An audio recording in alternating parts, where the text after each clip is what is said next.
उस लड़की से विवाह करना चाहिए जिसके विचार आपके विचार से मैच करते हो।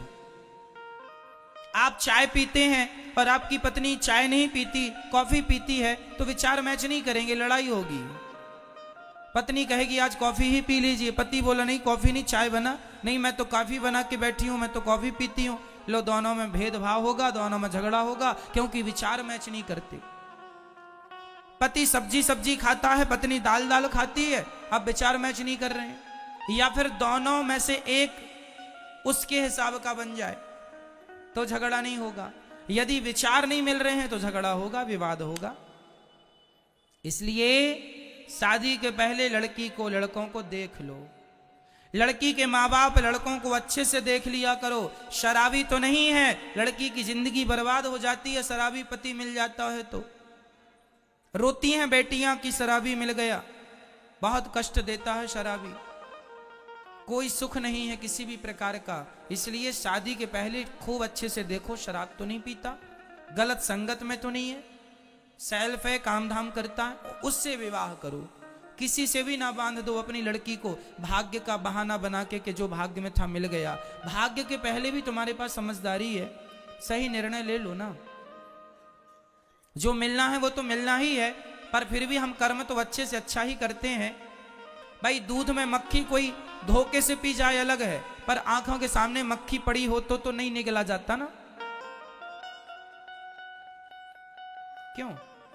दूध में मक्खी, धोखे से कोई दूध पी गया और उसमें मक्खी थी, बताया नहीं, पी गया कोई बात नहीं, पर जानकर तो मक्खी नहीं पीबती कि आंखों के सामने दूध में दिख रही और कोई पी जाए। उसी प्रकार विचार कर लो शादी के पहले, लड़की और लड़कों के विचार मैच हो जाएं फिर विवाह करो। और जब हो जाएं तो कोई किंतु परंतु नहीं, बस फिर रिश्तों को निभाओ। फिर कोई ऑप्शन नहीं है कि छोड़ दें, कि ये कर लें, कि ना जी, केवल निभाओ। अब कोई ऑप्शन नहीं बचा। शादी के पहले ही ऑप्शन होते हैं कि ये नहीं वो नहीं वो नहीं वो। अब तो निभाओ, जैसी है जैसा है निभाओ। पति की सेवा नारी का परम परम परम धर्म है। इसलिए मैया पति की सेवा करो, जैसे भी हैं तुम्हारे नारायण हैं, और पत्नी जैसी है तुम्हारी लक्ष्मी है। अब सेवा करो एक दूसरे की, एक दूसरे में समर्पण कर दो। आज पति पत्नी का झगड़ा बहुत होता है। मैया जानती हो झगड़ा क्यों होता है? आप पति पत्नी कितने हो? पति और पत्नी कितना हुआ मिलाकर? बोलो मेरी मां, जोड़ के बताओ। पति प्लस पत्नी बराबर कितना? पत्नी प्लस पति बराबर बराबर दो नहीं मैया, एक। कैसे? कैसे? क्योंकि पत्नी को अर्धांगनी कहा जाता है। पत्नी को क्या कहा जाता है? यदि पति और पत्नी आप दो रहेंगे तो झगड़ा सदा होगा। जो लोग कह रहे हैं दो, उन्हीं के जीवन में झगड़ा है। और जो एक हो गए तो एक आदमी एक से कैसे झगड़ा करेगा? झगड़ा के लिए दो चाहिए ना। तो आप तो एक हैं, पति और पत्नी मिलकर एक हो गए तो झगड़ा नहीं है ना। भगवान शंकर जी को आपने देखा है? उनका अर्धनारीश्वर शरीर देखा है? कैसा है? आधा वो स्त्री है और आधा वो, दोनों मिला के एक हुआ कि नहीं? दोनों मिल गए, एक हो गए। तो पति पत्नी कभी दो होते ही नहीं है। लोग कहते हैं आपके घर आपने शादी का निमंत्रण दिया, अब चाहे पति आ जाए चाहे पत्नी आ जाए, आप क्या बोलते? कोई आए, एक ही है। क्यों जी? ऐसी नहीं बोला जाता है? चाहे पत्नी आ जाए चाहे पति आ जाए, दोनों एक ही है। सच्चाई भी यही है, पति और पत्नी ये दो नहीं होते। क्यों? जहां दो हैं वहां झगड़ा भी है। इसलिए मेरी मां, एक हो जाओ। एक कब होंगे? जब पति समर्पण करेगा पत्नी में, और जब पत्नी समर्पण करेगी पति में। जब आप लोग एक दूसरे के आगे समर्पण कर देंगे तो दोनों मिलकर एक हो जाएंगे। और एक हैं तो झगड़ा नहीं है, झगड़ा तो दो में होता है।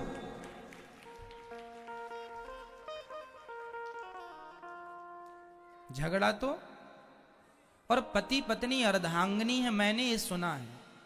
क्यों? पढ़ा है मैंने। अब आप लोग अपनी गणित देख लो। मेरे हिसाब से तो पति पत्नी एक होते हैं, आपके हिसाब से यदि 5 हो रहे हैं तो फिर हम कुछ नहीं कह सकते। और आपके हिसाब से 2 हो रहे हैं तो भी हमारे पास इसका कोई जवाब नहीं है।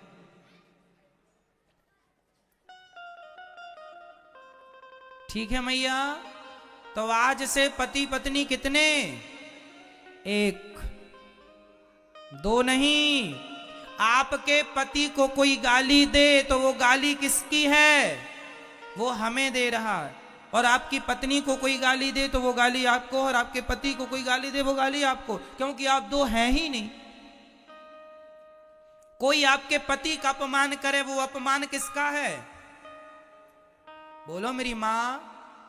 कई बार तो आप लोग अपने पति का मजाक उड़ाती रहती हो, और कई बार पति लोग भी पत्नियों का मजाक उड़ाते रहते, अपनी पत्नी का, घरवाली का मजाक उड़ाते हैं। कई बार ना देखो, मजाक मजाक में भी ना कई बार लोगों को बुरा लग जाता है। इसलिए मजाक भी उचित मजाक हो, अनुचित ना हो कि कुछ भी कह दो पत्नी को। पत्नी को कुछ कह दो, पति को कुछ ना जी।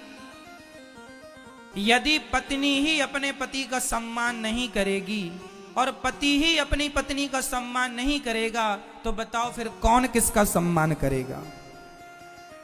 कौन करेगा? आप ही अपनी पत्नी का अपमान करेंगे समाज के आगे तो समाज में कौन फिर सम्मान करेगा? इसलिए सदा अपनी पत्नी का सम्मान करो और सदा अपने पति का सम्मान करो। माता सती की कथा सुनाता हूं आपको। माता सती अपने पिता के यज्ञ में गई थी, दक्ष के यज्ञ में। वहां सबका हिस्सा देखा था माता सती ने, पर भगवान शंकर जी का हिस्सा नहीं देखा। तो माता सती गुस्सा आ गई कि पिताजी आपने मेरा अपमान किया, मैंने सहन कर लिया, मैंने कोई आपत्ति नहीं जताई, आपने मुझे गालियां दी, सहन कर लिया, पर मेरे पति का अपमान मैं सह नहीं सकती। एक अच्छी स्त्री ना अपना अपमान बर्दाश्त कर लेती है, अपने पति का अपमान बर्दाश्त नहीं करती। एक अच्छा पति अपना अपमान बर्दाश्त कर लेगा, पत्नी का अपमान। रावण ने सीता मां को चुरा लिया। राम जी का क्या घट रहा था? राम जी तो राजा थे, आगे तो राजा ही बनते, तो राजाओं की तो 4-4 पत्नियां होती हैं। सीता को ले गया रावण तो ले जाने देते, दूसरा विवाह कर लेते, तीसरा विवाह कर लेते, चौथा, दशरथ जी ने तो 3 विवाह किए ही थे तो राम जी भी कर लेते, क्या दिक्कत थी? लेकिन नहीं, नारी का सम्मान मेरा सम्मान है और नारी का अपमान मेरा अपमान है। नारी को चुराया है रावण ने, मेरी अर्धांगिनी को चुराया है, उसने मेरा अपमान किया है। अकेले राम जी उस रावण से लड़ गए जिसकी सेना बड़ी थी, जिसकी ताकत ज्यादा थी, लेकिन राम जी धर्म के रास्ते पर थे। और जो धर्म के साथ होता है, रावण ने युद्ध करते समय बोला, रावण के पास बड़ा रथ था, वो रथ पर चढ़कर युद्ध करता और राम जी पैदल युद्ध करते। रावण हंसता, अरे राम तुम्हारे पास तुम्हारी हमारी कोई बराबरी नहीं है, तुम्हारे पास तो युद्ध के लिए रथ भी नहीं है, नंगे पांव जमीन पर खड़े हो। राम जी ने जवाब दिया, रावण ये मत सोच कि मेरे पास रथ नहीं है, तेरे पास सोने चांदी का रथ है, मेरे पास धर्म का रथ है, मैं धर्म पर खड़ा हूं। फर्क नहीं पड़ता कि आपके पास साधन और संसाधन कितने हैं, फर्क इससे पड़ता है आपके पास धर्म कितना है। धर्मो रक्षति रक्षिता, जो धर्म की रक्षा करता है धर्म उसकी रक्षा करता है। इसलिए पति का धर्म है। लोग कहते हैं प्रेम की निशानी ताजमहल है, ना जी, प्रेम की निशानी ताजमहल नहीं, प्रेम की निशानी राम सेतु है, जो राम जी ने माता सीता के लिए बिना खंभों का सेतु बना दिया। यदि प्रेम की निशानी ताजमहल है तो ताजमहल बनाने वाले ने दूसरी, तीसरी, चौथी, पांचवी, छठी, सातवीं शादी क्यों की? राम जी ने तो सीता के सिवा दूसरे से विवाह नहीं किया। इसलिए प्रेम की निशानी क्या? जोर से राम सेतु भगवान राम ने माता सीता के लिए बनवाया। तो पति का अपमान भी नहीं देखना है और पत्नी का अपमान भी नहीं देखना। ये सच्ची गृहस्थी है। तुम एक हो, अपमान नहीं करो एक दूसरे का, और कोई करे तो उसको चुप करो। ज्यादा बात करे चुप ना हो, ऐसे लोगों को मुंह ना लगाओ, वहां से चल पड़ो, तुम्हारा बाप भी क्यों ना हो। माता सती जलकर भस्म हो गई, पर अपने पति के द्वारा, अपने पिता के द्वारा अपने पति का अपमान बर्दाश्त नहीं किया। और आजकल की बहुत सारी स्त्रियां ऐसी होती हैं जो अपने छोटे से झगड़ा हुआ पति से और तुरंत भागकर मायके चली गई, और मायके गई तो वहां पे उनके पापा ने, उनकी माता जी ने, अरे बेटी तुम हमारे लिए बोझ थोड़ी हो, तुम मायके ही रहना, ससुराल जाने की जरूरत नहीं है। दामाद जी को हम बताएंगी हमारी बेटी को प्रसन्न नहीं रखा।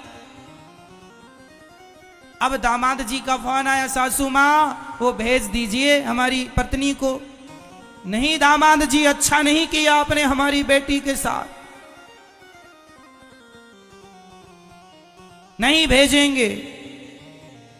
लड़की बोली, माँ अब देखो सुधर गए हैं, पति का फोन आया, हमें जाने। ना बेटी ऐसे नहीं, तो हमारे हिसाब से चल, तेरा पति नाक रगड़ता आएगा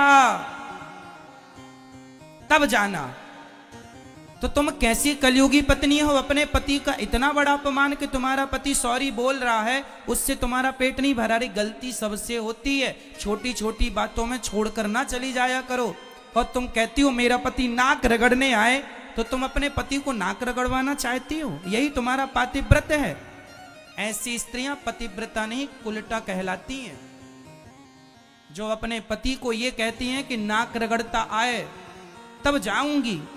तो ये आचरण पतिव्रताओं के नहीं है मेरी माँ, ये लक्षण तो एक कुलटा नारी के हो सकते हैं। पतिव्रता नारी अपने पति के साथ इतना अत्याचार नहीं करती। चलो माना कि पति ने गलती किया, तो पति ने स्वीकार, हाँ यदि स्वीकार ना करे पति तो उसे समझाओ, जैसे माने समझाओ, पर स्वीकार कर लिया कि अच्छा गलती हो गई, अब तुम आ जाओ, तो चले जाना चाहिए। माँ बाप की बातों में नहीं लगना चाहिए। कई लड़कियां माँ बाप की बातों में लगती हैं, और माँ बाप की बातों में लगने के कारण सारी जिंदगी फिर माँ बाप के पास ही गुजारना पड़ता, फिर पति से दूरी होते होते और दूरी हो जाती है, और फिर लड़की माँ बाप के घर रहती है। माँ बाप जब तक जिंदा है तब तक ठीक है, और माँ बाप मरे फिर भौजाई ताने मारेगी, हाँ हाँ कल मुही अपने पति की तो हो ना सकी, यहाँ रोटियां तोड़ रही है, ताने मारेगी भौजाई,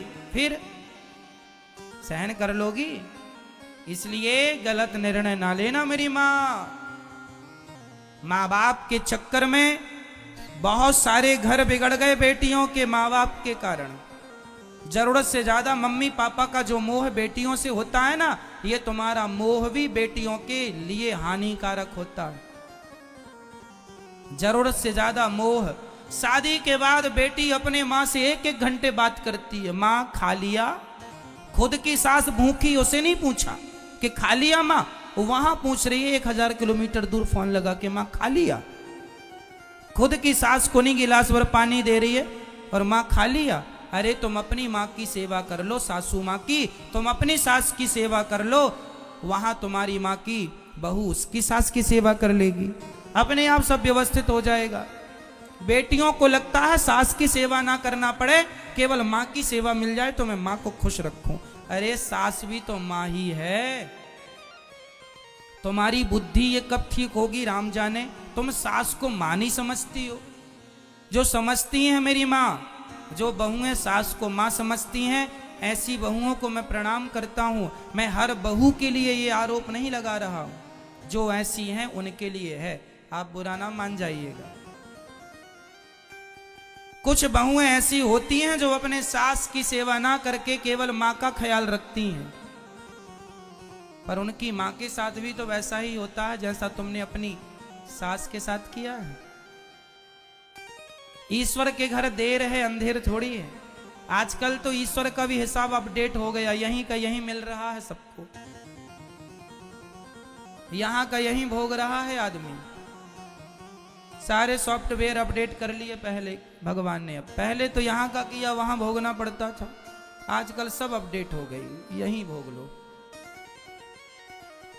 इसलिए पति की सेवा करो, पत्नी का सम्मान करो, पत्नी का भी दिल ना दुखाओ। अच्छा एक बात बताओ, आपकी मां ने आपकी पत्नी को कुछ कह दिया, आपके पिताजी ने भी आपकी पत्नी को डांटा, मां ने भी डांटा, आपके भाई ने भी डांट दिया, आपकी भौजाई ने भी डांट दिया आपकी पत्नी को, तो आपका धर्म क्या है? माना कि आपकी पत्नी को आपके पिता ने डांट दिया, आपकी माँ ने डांट दिया, आपके भाई ने डांट दिया, आपकी भौजाई ने डांट दिया, मतलब घर के सारे सदस्यों ने आपकी पत्नी को डांटा, और आपको जब पता चला कि सबने डांटा, तो आपका धर्म क्या है? क्या धर्म है आपका? उस समय आप भी अपनी पत्नी को डांटोगे? यदि आप भी अपनी पत्नी को डांटोगे तो फिर सोचो कि उस पत्नी का आपके घर में पक्षधर कौन बचा, कौन पक्ष लेगा? कोई एक तो ऐसा हो आपके घर में जो आपकी पत्नी का पक्ष लेता हो। यदि गलत है तो उसे समझाया जाए, पर छोटी छोटी बातों में सारे घर वाले उसे डांटें और उसका पक्ष कोई ना ले, तो मेरे सरकार, मेरे भारत का कानून जानते हो कैसा है? यदि आपके खिलाफ कोई केस है और आप गए अदालत, तो वहां आपके पास कोई वकील नहीं है ना, तो सरकार अपनी ओर से एक वकील आपको लगाएगी और आपका पक्ष वो सरकारी वकील रखेगा। क्यों जी? है ना? तो एक महिला को कोई तो चाहिए जो उसके पक्ष में बोले। सास ने डांट दिया, ससुर ने, जेठानी, सबने डांट दिया और पति ने भी चढ़ाई कर दी, तो फिर बताओ वो महिला अकेली हो गई उस घर में, उसको लगा इस घर में तो मेरा कोई नहीं है। इसलिए नारी पति का, ये पति का धर्म होता है कि जब घर में नारी पर संकट आए और झूठा आरोप कोई नारी पर, आपकी पत्नी पर लगाए, उस समय आपको अपने पत्नी का पक्ष लेना चाहिए, यही धर्म है।